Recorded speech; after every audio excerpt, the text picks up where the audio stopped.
Has preguntado tú antes cuáles son las secuelas y cuánto tiempo duran, ¿no? Las secuelas de los niños que han sido sometidos a trauma complejo. Bueno, en relación con eso yo quería comentar, por poner ejemplos, no es lo mismo un trauma que se produce en una etapa preverbal, por ejemplo, antes de los 2 años, que en fases posteriores, donde el niño primero puede tener recuerdos, con lo cual ya no está en la memoria traumática, en la memoria implícita, sino que está en la memoria verbal.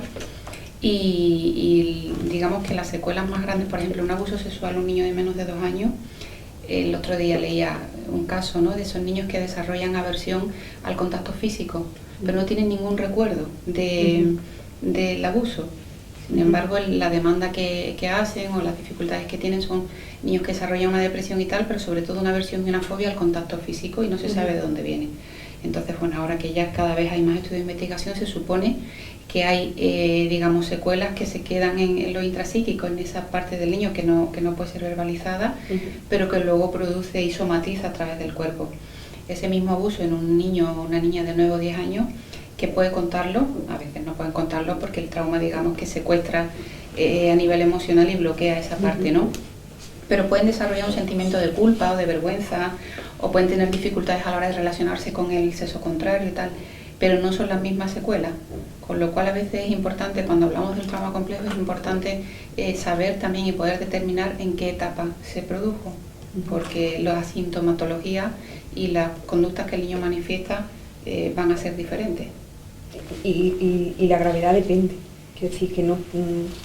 ¿Te refieres a que más grave antes que después, más secuelas antes que después? Bueno, es más difícil de detectar y más difícil de identificar y más difícil de trabajar con un paciente que no tiene recuerdos de lo que ocurrió, ¿vale? Aunque hay técnicas que ya trabajan ahí, el EMDR es una técnica muy potente que digamos que puede trabajar con recuerdos vivos o con sensaciones corporales que tengan que ver con la situación traumática, ¿no? Hay técnicas muy potentes, con lo cual siempre hay que tener la esperanza de que aquello puede sanar.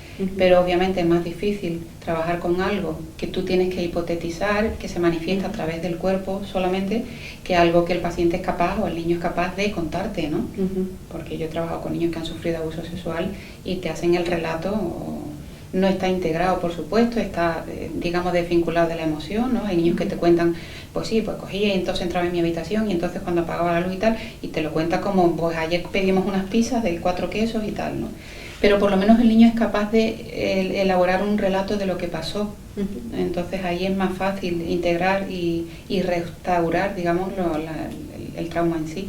Pero los traumas que se producen en las etapas preverbales hay que utilizar otras técnicas y trabajar desde una memoria inconsciente, ¿no? De una memoria que no tiene recuerdos.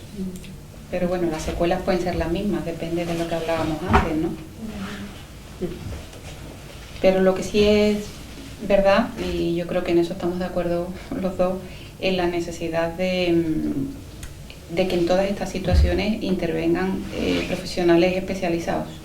Porque lo que sí yo me encuentro también, muchos chicos que han sido sometidos a abusos tremendos, ya no abusos sexuales, ¿no?, sino malos tratos, violencia intrafamiliar, padre alcohólico. Recuerdo el caso de 4 niños adoptados de Nacional, ¿no? La madre con una deficiencia intelectual grandísima, el padre alcohólico, los dejaba encerrados en casa durante días y días y tal. Y bueno, ellos habían pasado por diferentes psicólogos, ¿no? Habían ido, los 4 habían estado en centro, habían vuelto, en fin. Y en algunos casos se había pasado, bueno, casi por encima, ¿no?, de lo que había sido la historia, sobre todo de esa hermana mayor, que era la que cuidaba de los hermanos, la que saltaba a la ventana para conseguir comida. Entonces, la necesidad de que los profesionales, digamos, tengan formación en esto.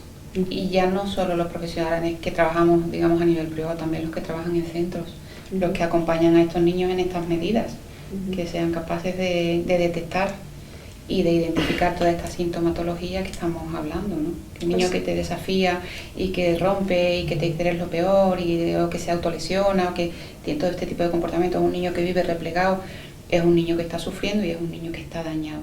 No es ningún